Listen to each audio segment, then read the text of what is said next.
Setelah berkali-kali gagal dalam pernikahan di usia 32 tahun, Mimi akhirnya baru ketemu alasannya kenapa. Gak sayang sama diri sendiri, gak menghargai diri sendiri. Jadi karena Mimi pelihara tuh dua sikap tadi, membuat Mimi ketika jalan sama laki-laki gak bener, laki-laki toksik, laki-laki yang dari awal Mimi udah tahu bakalan banyak nyakitin Mimi sekalipun, Mimi gak apa-apa dan tetap melanjutkan hubungan itu. Karena apa? Karena Mimi gak sayang sama diri Mimi sendiri, Mimi gak pernah menghargai jiwa Mimi, mental Mimi, hati Mimi, perasaan Mimi. Hingga bahkan jalan sama laki-laki atau berhubungan atau bahkan menikah sama laki-laki yang udah jelas-jelas Mimi tahu dia bakal jadi sumber penderitaan buat gue, itu gue nggak apa-apa. Kayak gue nggak peduli kalau nantinya itu diri gue sakit, menderita. Kayak gue nggak pernah memprioritaskan ketenangan, kedamaian, dan kebahagiaan ini loh, si hati, si perasaan gue. Karena apa? Karena dibodohi dengan satu perasaan yang katanya cinta. Padahal cinta yang sebenarnya akhirnya Mimi mengerti bahwa cinta itu seharusnya sesuatu yang menghidupkan,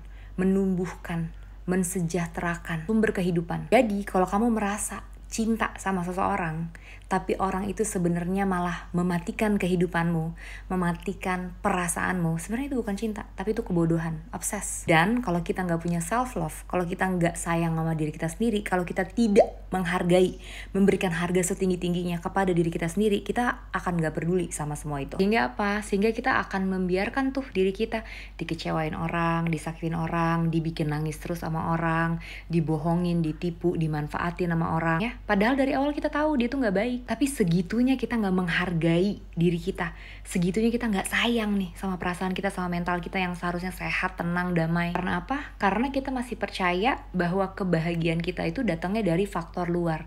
Padahal kebahagiaan yang benar-benar sejati, kebahagiaan itu datangnya dari diri sendiri. Diri yang udah bisa mencintai dirinya sendiri dan udah bisa menghargai dirinya sendiri. Kalau kamu udah sayang banget sama perasaan kamu, sama mental kamu, sama jiwa kamu, udah menghargai diri kamu dari ujung rambut sampai ujung kaki setinggi-tingginya, kamu gak akan mau bersama-sama dengan laki-laki yang membohongi kamu, yang menyakiti kamu, yang kamu dari awal udah tahu, udah kehitung sama kamu.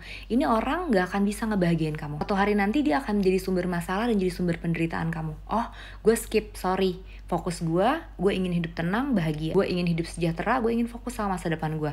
Orang-orang yang kelihatannya atau kegiatan-kegiatan atau apapun itu yang kelihatannya tidak sejalur dengan ketenangan batin, kebahagiaan di dalam sini, dan yang gak nyambung sama cita-cita masa depan kita, pasti akan kita skip dengan sendirinya. Segitu tuh pentingnya mencintai dan menghargai diri kita sendiri supaya kita bisa bahagia.